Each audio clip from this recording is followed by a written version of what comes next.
Hello students of class 10th, welcome to your channel Sankalp classes. तो आज हम करने वाले हैं इलेक्ट्रिसिटी का लेक्चर नंबर 2, जिसमें जो थोड़ा सा इलेक्ट्रिसिटी रह जाता है उसे कंप्लीट करते हैं rest of electricity.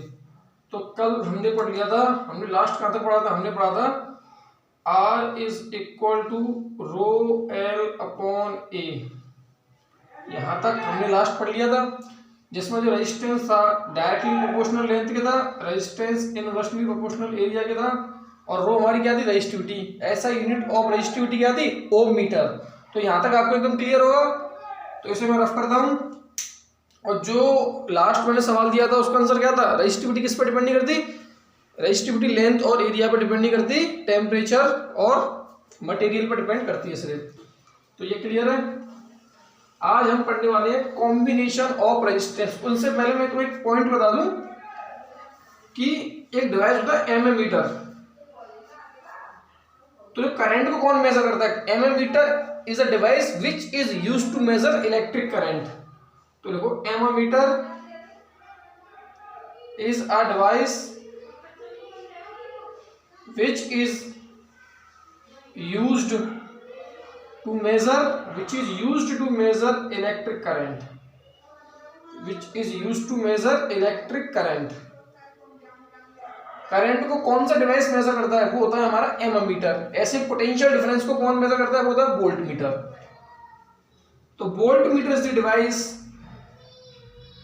Volt meter is the device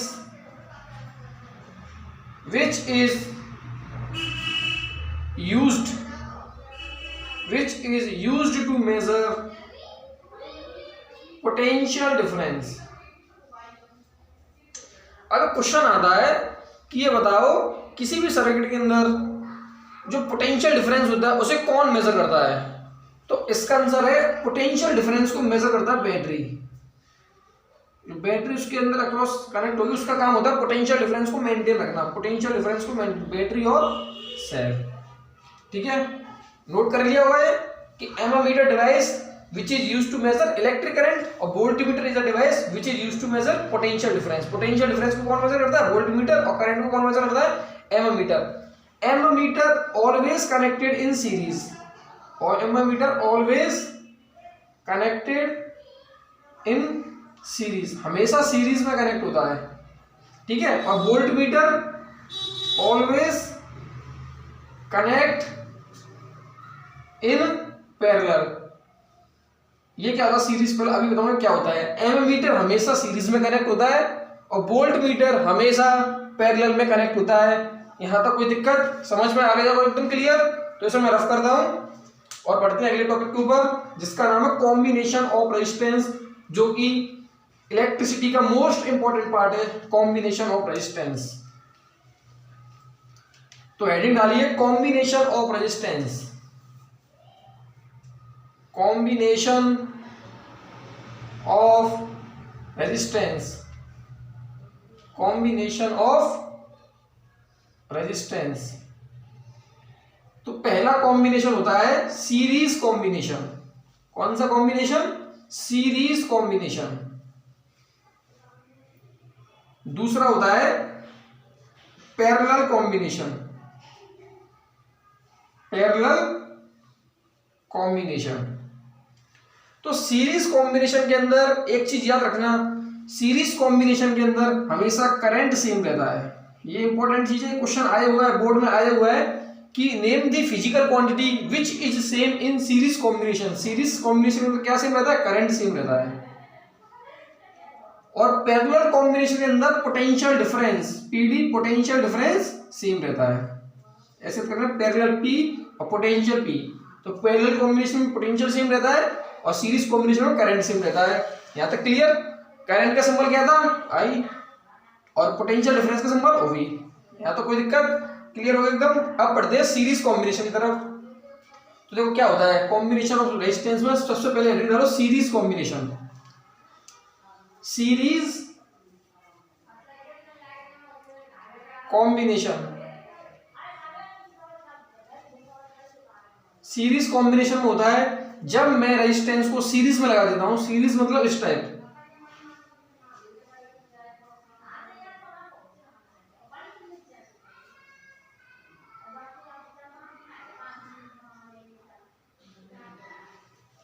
जब मैं रेजिस्टेंस को इस टाइप से लगा दूंगा, ये भी R1 मान लो, ये R1, ये R2, ये R3, ये रेजिस्टेंस है। और सीरीज कॉम्बिनेशन अभी मैंने नोट करा है, सीरीज कॉम्बिनेशन में क्या सेम रहता है, करंट सेम रहता है। अगर यहां से करंट जाएगा तो जो करंट I इसमें होगा वही करंट I इसमें होगा, वही करंट I इसमें होगा। पोटेंशियल डिफरेंस सीरीज कॉम्बिनेशन में अलग होता है। मान लो इसके अक्रॉस पोटेंशियल डिफरेंस V1 है, इसके अक्रॉस V2 है, इसके अक्रॉस V3 है, और मान लो इस पूरे का V है, बैटरी का V है पूरा, ठीक है। तो होता क्या है, V इक्वल टू में क्या लिखूंगा, जो ये पोटेंशियल होगा वो पूरे में डिवाइड हुआ होगा, मतलब V equal to V1 plus V2 plus V3। और तुम्हें पता है ओम्स लॉ में V इक्वल टू IR, बताया था लास्ट क्लास में। ओम्स लॉ में V equal to IR, V क्या रख दूंगा, I करंट सेम है और V इसका रेजिस्टेंस क्या है, इस पूरे सर्किट का रेजिस्टेंस मान लो R इक्विवेलेंट है, तो V R equivalent is equal to V क्या होगा I R1, V2 क्या होगा I इसके अक्रॉस V2 के अक्रॉस R2, ऐसे V3 क्या होगा I R3। I कॉमन ले लूंगा मैं और I से I काट दूंगा, I से I चला जाएगा ये कॉमन लेने पे, तो जो R इक्विवेलेंट होगा वो होगा मेरा R1 plus R2 plus R3। ये इंपॉर्टेंट फॉर्मूला है, इससे क्वेश्चन आते हैं। मतलब अगर और भी होंगे तो चलते जाएगा, ये जितने होंगे वो प्लस होते जाएंगे। मतलब सीरीज कॉम्बिनेशन के अंदर हमेशा जो रेजिस्टेंस होगा, टोटल रेजिस्टेंस होगा सर्किट का, R इक्विवेलेंट जिसे बोलते हैं, टोटल रेजिस्टेंस होगा सर्किट का, वो सम ऑफ दी रेजिस्टेंस होगा। सारे रेजिस्टेंस का सम कर देंगे तो मेरे पास टोटल रेजिस्टेंस आ जाएगा। ये होता है सीरीज में। अब बात करते हैं पैरेलल कॉम्बिनेशन की। नोट कर लिया होगा, ये डेरिवेशन याद रखना, इस टाइप की होती है छोटी सी। यहां तो बना सकते हो एक और सर्किट, इसका मान लेना R इक्विवेलेंट और पोटेंशियल मान लेना V, जो इसका पोटेंशियल होगा पॉजिटिव नेगेटिव करंट मान लेना I। बना सकते हो एक और समझाने के लिए, इतना सही है, ठीक है, क्लियर एकदम। अब बात करते हैं पैरेलल कॉम्बिनेशन की।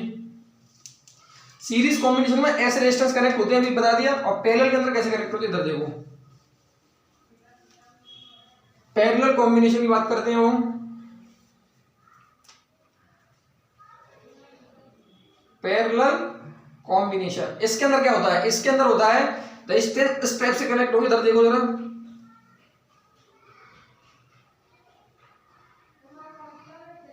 इस टाइप से कनेक्ट होंगे। और भी हो सकते हैं, मैंने 3 एग्जांपल लिए, ठीक है। इधर इधर बैटरी लगा दो, इसका काम है पोटेंशियल डिफरेंस को मेंटेन करना। ये पॉजिटिव ये नेगेटिव, यहां से करंट जाएगा I, ये गया I और ये गया I। तो करंट क्या हो, देखो डिवाइड हो रहा है। इधर मान लो I1 गया, इधर मान लो I2 गया, इधर मान लो I3 गया, ये जाएगा इधर से और इधर से पूरा मिलके I आ जाएगा बाहर, ठीक है। तो ये क्या है, ये मेरा, मैंने बताया पैरेलल में क्या सेम रहता है, पैरेलल में सेम रहता है पोटेंशियल डिफरेंस। मतलब यहाँ पे मान लो R1 है, ये R2 रेजिस्टेंस है, ये R3 है, तो मान लो इसके अक्रॉस पोटेंशियल है V1, इसके अक्रॉस है V2। V2 नहीं, पैरेलल में पोटेंशियल सेम रहता है, इसके क्रॉस V, इसके क्रॉस V, इसके क्रॉस V, पैरेलल में पोटेंशियल सेम, और यहाँ पे भी V रहेगा, जो बैटरी का पोटेंशियल वो V होगा, सेम रहता है पोटेंशियल। करंट चेंज हो जाता है।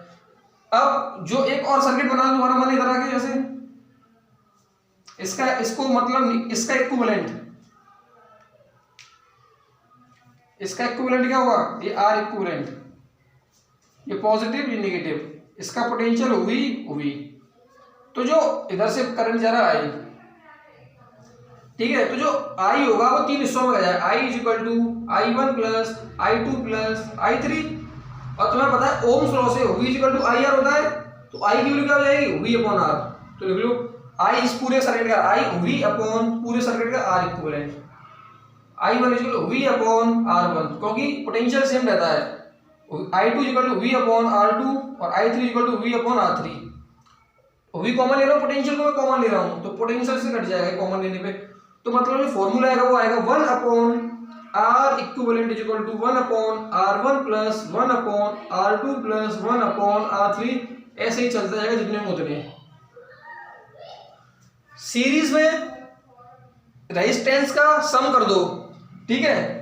पैरेलल कॉम्बिनेशन में उनके रेसिप्रोकल का सम कर दो, ठीक है। ये होता है सीरीज पैरेलल में रेजिस्टेंस का फॉर्मूला। सीरीज में करंट सेम रहता है, पैरेलल में पोटेंशियल सेम रहता है, ये चीज याद रखना, ठीक है। अब एक आधा क्वेश्चन देखो,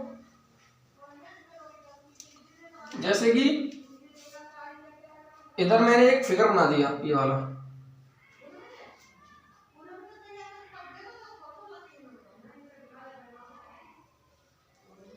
पॉजिटिव नेगेटिव है, मान लो 10 ओम है, ये भी 10 ओम है, ये भी 10 ओम है। तो बताओ इस सर्किट का आर इक्विवेलेंट कितना होगा, टोटल रेजिस्टेंस। तो देखो ये सीरीज में 10 + 10 20 ओम, और ये भी सीरीज में। देखो इधर से करंट मान लो आई गया, इधर से भी आई जा रहा है, इधर से भी आई, तो इधर से करंट इधर से भी आई जाएगा, करंट सेम है तो सब सीरीज में, मतलब 10 + 10 + 10, तो आर इक्विवेलेंट कितना हो जाएगा 30 ओम। ठीक है, सिंपल था। अब देखो एक और क्वेश्चन लिखता हूं मैं। अब क्वेश्चन है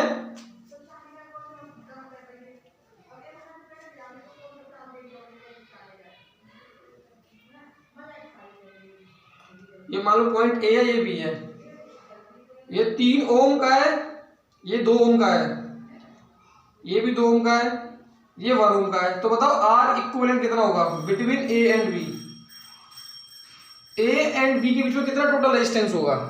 देखो ये दोनों पैरेलल में, तो पैरेलल में फॉर्मूला क्या होता है 1 / इसको मान लो R dash equivalent, 1/r dash = 1/r1 + 1/r2। तो r1 जैसे मान लो 1/2 + 1/2, तो एलसीएम ले लो 2 आ जाएगा, और 1 + 1 2 मतलब 1, मतलब 1/r डैश की 1 आ गई। तो r डैश भी कितना होगा 1, रेसिप्रोकल कर लो। ठीक है, r डैश 1 ओम आ गया। मतलब इस सर्कल को मैं कैसे बना दूंगा, ऐसे, इसको इसका टोटल कितना है 1 ओम, तो ये 1 ओम आ गया, और ये 1 ओम पहले से है, ये 1 ओम 1 ओम, और टोटल आर इक्विवेलेंट कितना होगा, दोनों दोनों किसमें, सीरीज में, सीरीज में जोड़ दो, 1 + 1 2 ओम। ऐसे सिंपल से सवाल होंगे, लैप कर लोगे। अब अगर कोई भी डाउट हो तो पूछ लेना। ठीक है, सिर्फ कर दूं। अब आते हैं नेक्स्ट टॉपिक जिसका नाम है पावर। पावर से पहले देखो heating effect of electric current. Heating effect of electric current,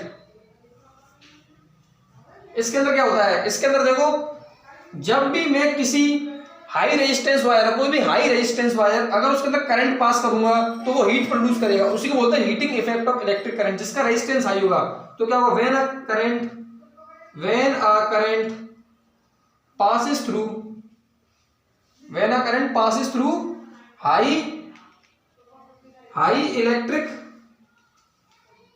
electric resistance wire,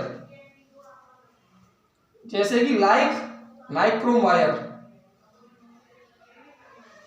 तो क्या होगा, इट प्रोड्यूस हीट, ये हीट प्रोड्यूस करेगा, इट प्रोड्यूस हीट करेगा, इसी को बोलते हैं, this phenomena is called heating effect of electric current। Heating effect of electric current. यहां तक कोई दिक्कत हो तो बताओ।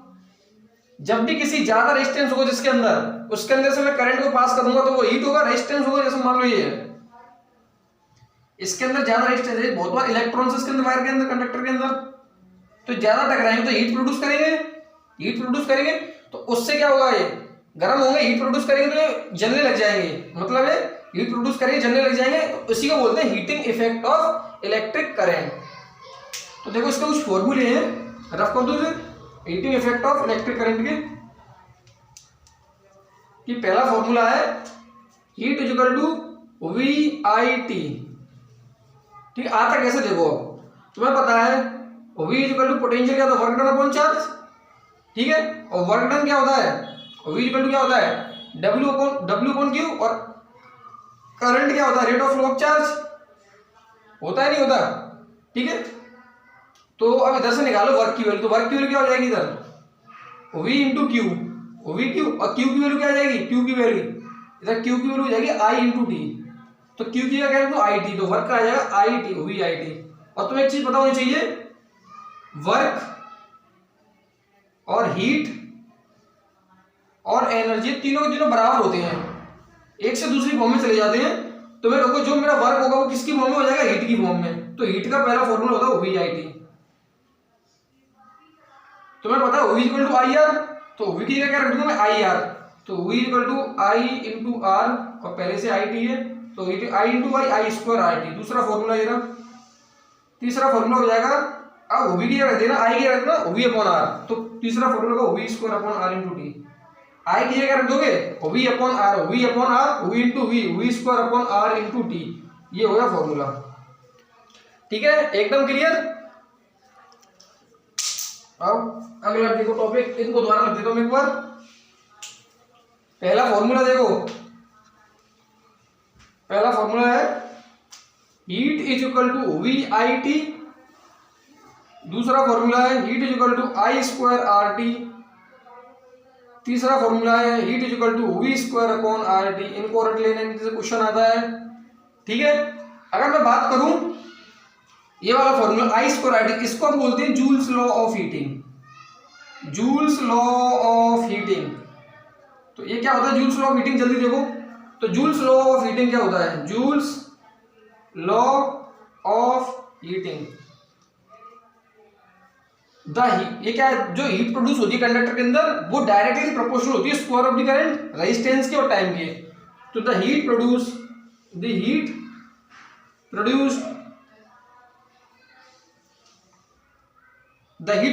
is directly proportional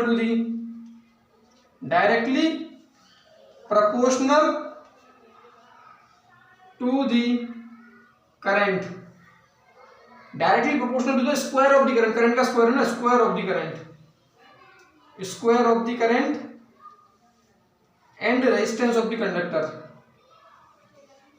and resistance of the conductor is called Joule's law of heating, is called Joule's law of heating. Clear, note करो, कर लिया वो नोट, रफ कर दूं।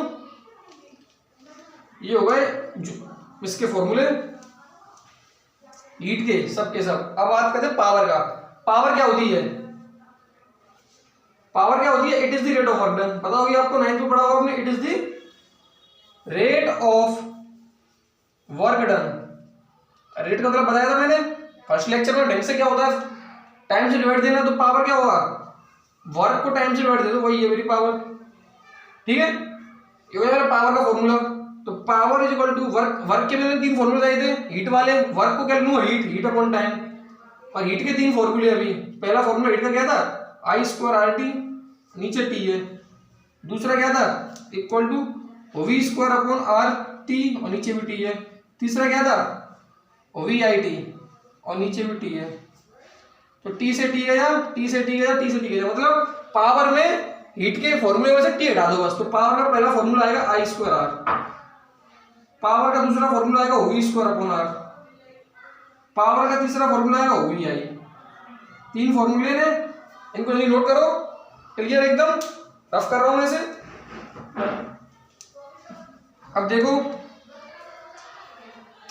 अब बात करता हूं मैं एनर्जी की। एनर्जी क्या होती है, पावर क्या था, वर्क डन अपॉन टाइम, और वर्क और एनर्जी बराबर, तो वर्क की अगर रखूंगा मैं एनर्जी, तो एनर्जी अपॉन टाइम, तो एनर्जी की वैल्यू क्या हो जाएगी, पावर इनटू टाइम।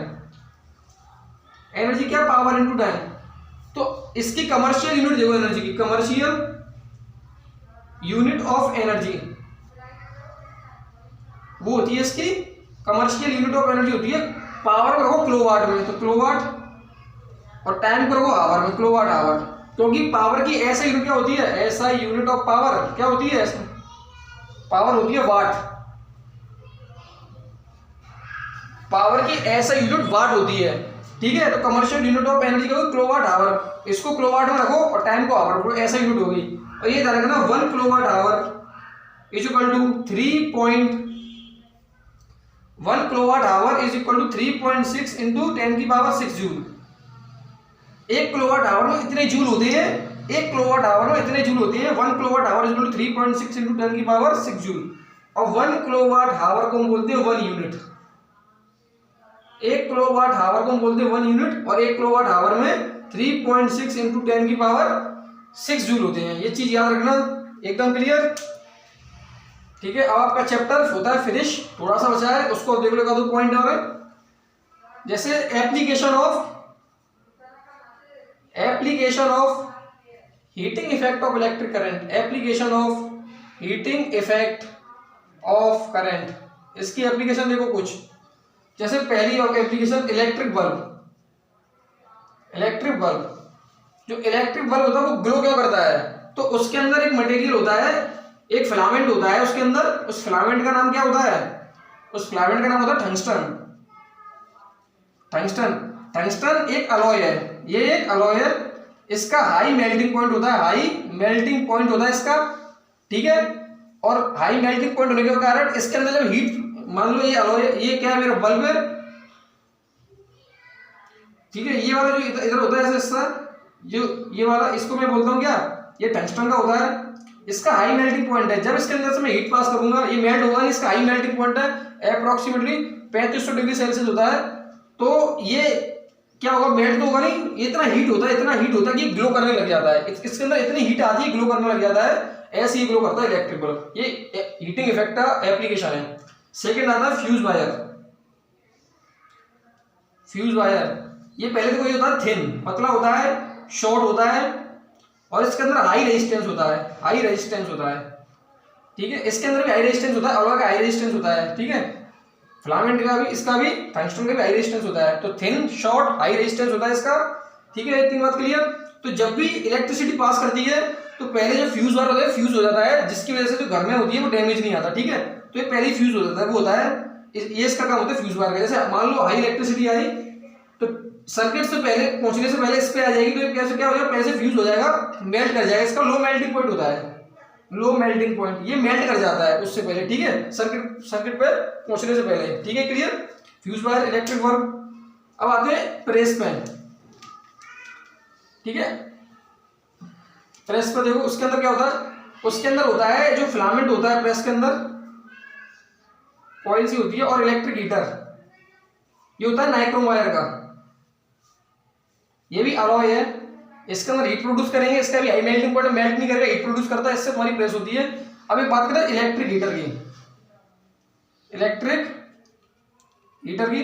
तो जो इलेक्ट्रिक हीटर होता है इसके अंदर होता है, इसके अंदर इस तरह की कॉइलिंग की जाती है। कॉइलिंग क्यों की जाती है? ताकि इससे इसकी लेंथ बढ़ जाए। अब इसकी लेंथ बढ़ गई, ठीक है, कॉइलिंग करने से इसकी लेंथ बढ़ जाती है, इसकी लेंथ बढ़ गई तो इसका रेजिस्टेंस भी बढ़ जाएगा, क्योंकि तुम्हें पता है लेंथ बढ़ने से रेजिस्टेंस बढ़ता है, और रेजिस्टेंस बढ़ जाएगा तो मतलब इसके अंदर हीट बढ़ जाएगी, तो मतलब इसके अंदर हीट प्रोड्यूस होगी, और हीट प्रोड्यूस होते ही ये ग्लो करने लग जाता है। ऐसे इलेक्ट्रिक हीटर काम करता है, ठीक है। तो इसके अंदर लेंथ बढ़ जाती है, इसलिए रेजिस्टेंस बढ़ जाएगा, रेजिस्टेंस बढ़ने पर हीट प्रोड्यूस करेगा। अब बताओ, अपने घर का जो कनेक्शन होता है वो किस में होता है, सीरीज में, पैरेलल में? अपने घर का कनेक्शन होता है पैरेलल में। पैरेलल में क्यों रहता है? पैरेलल में रहने के कारण है, सब पे पोटेंशियल सेम रहता है, पोटेंशियल डिफरेंस सबका सेम रहेगा, ठीक है। और सारे के सारे स्विच होंगे इंडिपेंडेंटली होंगे, स्विच इंडिपेंडेंटली होते हैं। मतलब इस बल्ब का स्विच अलग होगा, दूसरे बल्ब का स्विच अलग होगा, तो स्विच इंडिपेंडेंटली होगा, ठीक है, ठीक है। और पैरेलल में, सीरीज में क्यों नहीं होता? सीरीज में होगा तो सब, मान लो अगर तुम एक लाइट को बंद करो तो सारे घर की लाइट चली जाएगी, इस तरीके से होता है। पोटेंशियल सबका सेम नहीं रहता। सबसे पहले वाला मान लो इधर से गया सप्लाई गई, तो ये वाला ज्यादा चलेगा बल्ब, फिर कम चलेगा, फिर थोड़ा कम, फिर कम, फिर चलेगा ही नहीं, इस तरीके से होता है। और पैरेलल में सबका पोटेंशियल सेम रहता है, ठीक है, ये डिफरेंस होता है। और ये चैप्टर तुम्हारा यहाँ पे पूरा खत्म होता है। एक क्वेश्चन है, ये आपको करके जाना है। पहले एक क्वेश्चन है, देखो, अगर मैं किसी भी वायर की लेंथ को बढ़ा दूंगा तो रेजिस्टेंस क्या होगा, बढ़ेगा, क्योंकि R is directly proportional to the L. Question हम अगले सीजन में करेंगे, अगला लेक्चर होगा उसमें, ठीक है। तो R is directly proportional to the L, इस टाइप से होता है। अगर मैं इसको डबल कर दूंगा लेंथ को, एरिया को सेम रख के, तो रेजिस्टेंस क्या हो जाएगा, अगर लेंथ को बढ़ा दूंगा तो रेजिस्टेंस बढ़ जाएगा।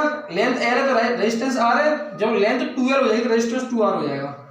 एरिया कांस्टेंट, अगर एरिया भी चेंज होगा तो 4 टाइम हो जाएगा। ये क्वेश्चन कराऊंगा कल, तब बताऊंगा कैसे होता है इसके क्वेश्चन, ठीक है। अब एक क्वेश्चन छोटा सा है जो आपको करना है। अगर मैं करंट को, किसी भी कंडक्टर के अंदर करंट को डबल कर दूंगा, करंट को डबल कर दिया मैंने, करंट को डबल, और रेजिस्टेंस को मैंने कांस्टेंट रखा, तो बताना उसके अंदर हीट कितने टाइम हो जाएगी। ऑप्शन पहला ए डबल होगा, 4 टाइम हो जाएगी, डबल 4 टाइम, या 1/4 हो जाएगी, 1 नो चेंज, उसमें कोई चेंज नहीं रहेगा, सेम रहेगी। ये आपको होमवर्क में करना है, बताना आपको आज का लेक्चर कैसा लगा है। चैनल पर अगर आप नए हो तो चैनल को जरूर सब्सक्राइब करें। थैंक यू, मिलते हैं अगले लेक्चर में, पढ़ते रहो।